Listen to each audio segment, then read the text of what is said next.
mo ako, pero iba ang pinakasalan mo! Pananagutan kita, pero kahit kailan, hindi kita pwedeng ibigin! Oo, aminin ko, mahal kita, nang dahil sa salapi mo! At nang dahil sa pag-ibig ko sa'yo, handa akong pumatay at mamatay! Katawan ko lang ang minahal mo, at hindi ang pagkatao ko! Mr. Romantiko. Kumusta po kayong lahat, mga giliw naming tagapakinig?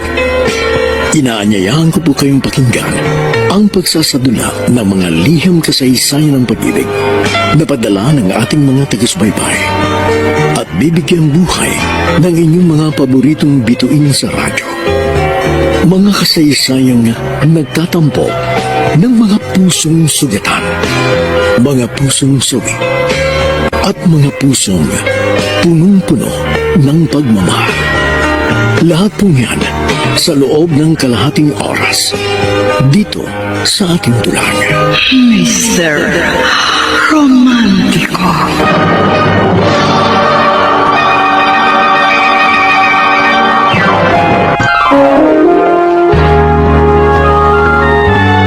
Kauna-unahan sa Pilipinas. Manila Broadcasting Company. DZRH, member, kapisanan ng mga broadcaster ng Pilipinas. Oktubre 6, 1953, unang sumahimpapawid dito sa DZRH.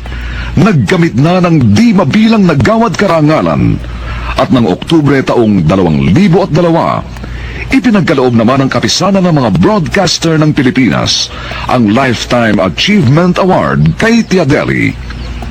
At ngayon, nasa ika-51 taon na ng pagsasahimpapawid, buong karangalan at pagmamalaking inihahandog ng Manila Broadcasting Company ang kasaysayan sa mga liham kay Tia Deli.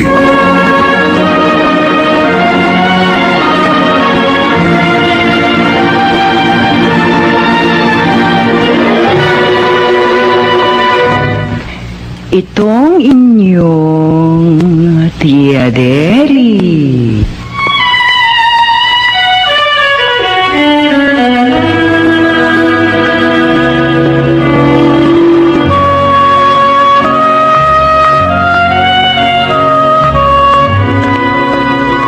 Kumusta, mga ginigiliw kong tagapakinig? Narito na naman po kami sa pagsasadula ng mga pangyayaring lumikha ng suliranin at bagabag na humitik at naging mahalagang bahagi ng buhay. Mataos naming layo ni magdulot na ikagagaan, kundi man tuluyang ikapapawi ng hapdi at kirot, ng pagdurusa o agam-agam.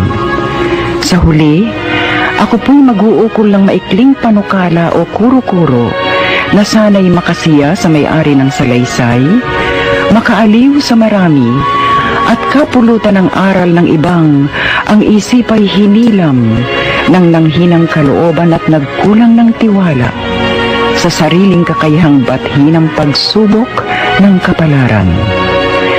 Ito po ang kasaysayan sa mga liham sa inyong Tia Deli.